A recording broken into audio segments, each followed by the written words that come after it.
जय हिंद मेरे प्यारे बच्चों, स्वागत है आप सभी मेरे प्यारे विद्यार्थियों का Subhash study centre YouTube channel पर। जितने भी मेरे प्यारे बच्चे कक्षा 10 के विद्यार्थी हैं, आज के इस वीडियो में मैं आपके लिए लेकर के आ चुका हूं अर्धवार्षिक परीक्षा के लिए मॉडल पेपर। और यह मॉडल पेपर है सामाजिक विज्ञान विषय का। तो जितने भी मेरे प्यारे बच्चे कक्षा 10 के विद्यार्थी हैं और 2024 बोर्ड परीक्षा की तैयारी कर रहे हैं, यह मॉडल पेपर आपकी अर्धवार्षिक परीक्षा तथा वार्षिक यानी बोर्ड परीक्षा के लिए भी वेरी इंपॉर्टेंट है।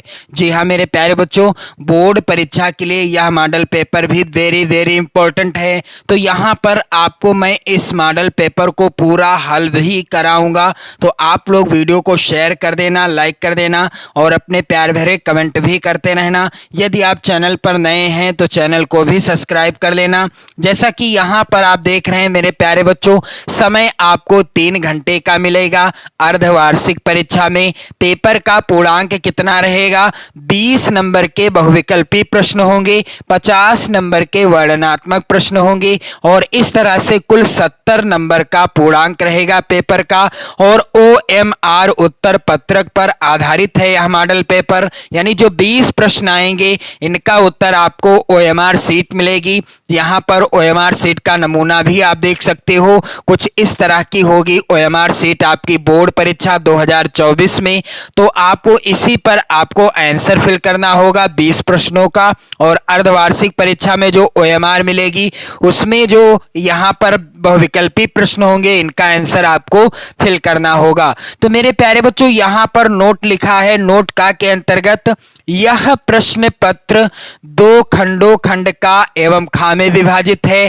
खंड का में बहुविकल्पी प्रश्न तथा खंड खा में वर्णनात्मक प्रश्न हैं। तो चलिए बहुविकल्पी प्रश्नों को यहाँ पर लिखा है कि इनका उत्तर OMR शीट पर तथा जो वर्णनात्मक प्रश्न हैं उनका उत्तर आपको अपनी उत्तर पुस्तिका पर देना है। तो यहाँ पर आप सभी मेरे प्यारे बच्चे ध्यान देंगे, बहुत ही ज़्यादा महत्वपूर्ण प्रश्न हैं, इन्हें आप जरूर तैयार कर लेना। आपकी जो अर्धवार्षिक परीक्षा होगी जो आपके विद्यालय में होगी, सेम इसी पैटर्न पर आधारित होगा आपका पेपर। और संभवतः यहाँ से भी प्रश्न आपकी अर्धवार्षिक परीक्षा में पूछ लिए जाएं, क्योंकि यह मॉडल पेपर है और इसी मॉडल पर ही पेपर होगा आपकी अर्धवार्षिक परीक्षा का। ये सभी प्रश्न आप तैयार कर लेना, वेरी इंपॉर्टेंट हैं। पहला प्रश्न है, फ्रांस की क्रांति हुई, विकल्प है पहला 1788 में, दूसरा 1789 में, तीसरा 1790 में और चौथा 1787 में। तो आप सभी जानते हैं कि फ्रांस की क्रांति कब हुई थी? 1789 में हुई थी। यहां पर आप देख पा रहे होंगे दूसरा वाला विकल्प सही है। अगला प्रश्न वेरी इंपॉर्टेंट है मेरे प्यारे बच्चों, नेपोलियन का संबंध किस देश से था? यहां पर आप देख पा रहे हैं पहला है विकल्प जर्मनी, दूसरा विकल्प है इटली, तीसरा विकल्प है फ्रांस और चौथा है इंग्लैंड। तो नेपोलियन किस देश से संबंधित था? नेपोलियन जो है फ्रांस देश से संबंधित था। अगला मेरे प्यारे बच्चों प्रश्न है और मैं चाहता हूं कि आप सभी इन प्रश्नों का आंसर कमेंट करके भी बताते रहें। जी हाँ मेरे प्यारे बच्चों, आप लोग इन प्रश्नों का आंसर कमेंट करके भी बता देना। यहाँ पर प्रश्न है, रॉलेट एक्ट कब पारित हुआ? सन 1918 ईस्वी में, सन 1919 ईस्वी में, सन 1920 ईस्वी में या फिर सन 1921 ईस्वी में? तो रॉलेट एक्ट जो है यह सन 1919 ईस्वी में पारित हुआ था। और इसी का विरोध करते हुए जलियांवाला बाग में एक सभा चल रही थी, जिस पर जनरल डायर के आदेशानुसार गोली चला दिया और वह जलियांवाला बाग हत्याकांड में परिवर्तित हो गई घटना।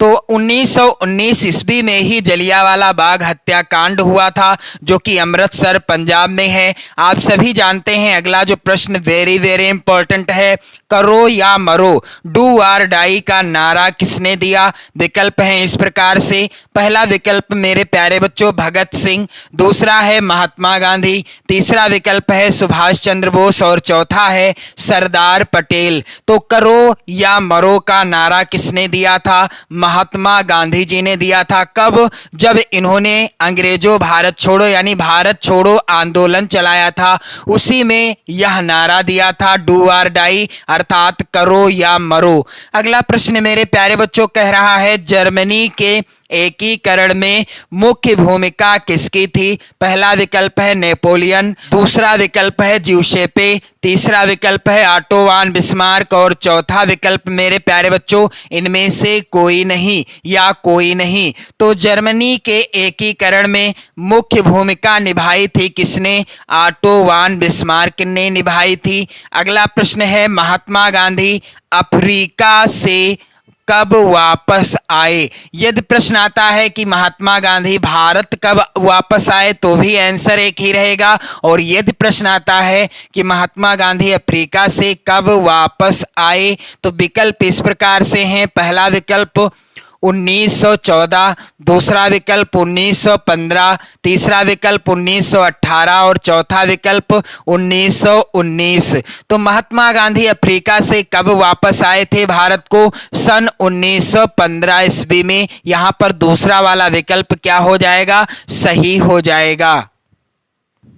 मेरे प्यारे बच्चों आप सभी लोग इन प्रश्नों को जरूर तैयार कर लेना, क्योंकि ये प्रश्न मैंने आपको बताया वेरी इंपॉर्टेंट हैं आपकी बोर्ड परीक्षा 2024 के लिए और अर्धवार्षिक परीक्षा के लिए तो हैं ही। यहाँ पर अगला जो प्रश्न है कह रहा है लैटेराइट मिट्टी का रंग होता है। लैटेराइट मिट्टी का रंग कैसा होता है? विकल्प इस प्रकार से हैं। पहला है लाल, दूसरा है काला, तीसरा है पीला और चौथा है भूरा। तो लैटेराइट मिट्टी का रंग कैसा होता है मेरे प्यारे बच्चों? आप सभी जानते हो लैटेराइट मिट्टी का रंग होता है कैसा? लाल होता है। अगला प्रश्न है, यहाँ पर आप सभी लोग ध्यान देंगे, पर्वतों पर मृदा अपरदन का साधन क्या है? यानी पर्वतों पर यदि मृदा अपरदन होता है तो इसका प्रमुख साधन क्या है? सबसे बड़ा कारण क्या है? यहाँ पर पहला है विकल्प पवन, दूसरा है हिमनद, तीसरा है जल और चौथा है पशुचारण।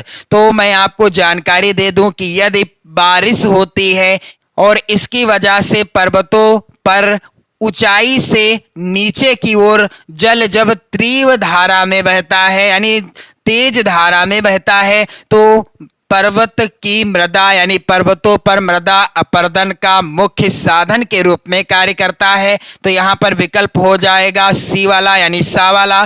पर्वतों पर मृदा अपरदन का साधन है क्या? जल हो जाएगा।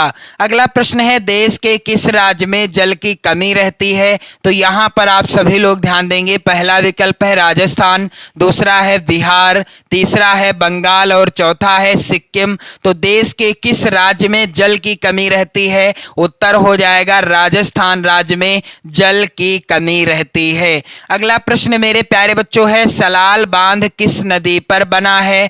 सतलज पर, महानदी पर, चिनाब पर या कृष्णा पर? तो चिनाब नदी पर कौन सा बांध बनाया गया है? सलाल बांध बनाया गया है। और मेरे प्यारे बच्चों यहाँ पर अगला प्रश्न आप देख पा रहे होंगे, निम्न में से कौन सी एक रबी की फसल नहीं है? कपास, गेहूं, जौ और सरसों। तो यहाँ पर उत्तर क्या होगा कि कपास जो है यह रबी की फसल नहीं है, बाकी गेहूं, जौ और सरसों ये सभी रबी की प्रमुख फसलें हैं।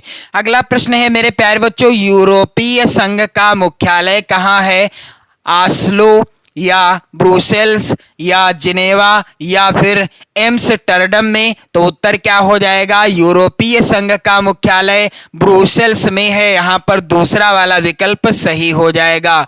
इसके बाद मेरे प्यारे बच्चों अगला प्रश्न जो है वेरी वेरी इंपॉर्टेंट है आपकी बोर्ड परीक्षा के लिए और अर्धवार्षिक परीक्षा के लिए भी।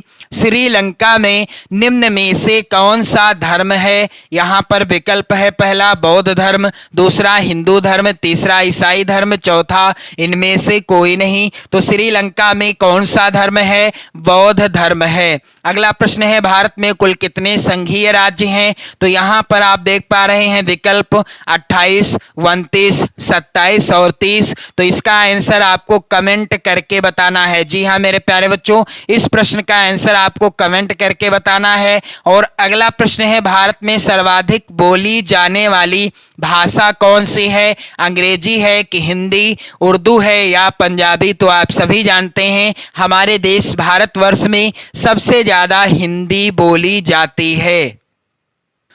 इसके बाद मेरे प्यारे बच्चों यहाँ पर आप देखेंगे अगला प्रश्न है, भारत की कितने प्रतिशत जनसंख्या गरीबी की रेखा के नीचे है? 25%, 22%, 24% या 26%? तो इस प्रश्न का भी आंसर आपको कमेंट करके बताना है। आप सभी इसका आंसर कमेंट करके बताइएगा। अगला प्रश्न है मेरे प्यारे बच्चों, यहाँ पर आप सभी लोग ध्यान देंगे, निम्नलिखित में से किसे औसत आय भी कहा जाता है? राष्ट्रीय आय, प्रति व्यक्ति आय, कुल आय या सभी? तो किसे औसत आय भी कहा जाता है? प्रति व्यक्ति आय को औसत आय भी कहा जाता है। अगला प्रश्न है मेरे प्यारे बच्चों, भारत में जीविका का प्रमुख स्रोत क्या है? उद्योग, कृषि, व्यवसाय या इनमें से कोई नहीं? तो भारत में जीविका का प्रमुख या मुख्य स्रोत क्या है? कृषि है, क्योंकि हमारा भारतवर्ष कृषि प्रधान देश है। यहाँ की जनता ज़्यादातर कृषि करती है, यानी हमारे भारतवर्ष के लोग अधिकांश रूप से कृषि पर ही निर्भर हैं। इसलिए भारत में जीविका का प्रमुख स्रोत क्या है? कृषि है। अगला वेरी वेरी इंपॉर्टेंट प्रश्न है, कौन सा क्षेत्रक सबसे अधिक रोजगार देता है? प्राथमिक क्षेत्रक, द्वितीयक क्षेत्रक, तृतीयक क्षेत्रक या कोई नहीं? तो जो तृतीयक क्षेत्रक होता है यह सबसे ज्यादा या सर्वाधिक रोजगार देता है। अगला प्रश्न है मेरे प्यारे बच्चों 20वें वाला प्रश्न क्या है कि निम्न में से सार्वजनिक क्षेत्र में कौन नहीं है? पहला है विकल्प रेलवे, दूसरा है डाकघर, तीसरा सेल और चौथा टिस्को। तो इसका भी आंसर आपको कमेंट करके बताना है। तो यहाँ पर आप देख पा रहे होंगे कि 20 प्रश्न जो आएंगे ये होंगे बहुविकल्पी और इनका उत्तर आपको OMR शीट में फिल करना होगा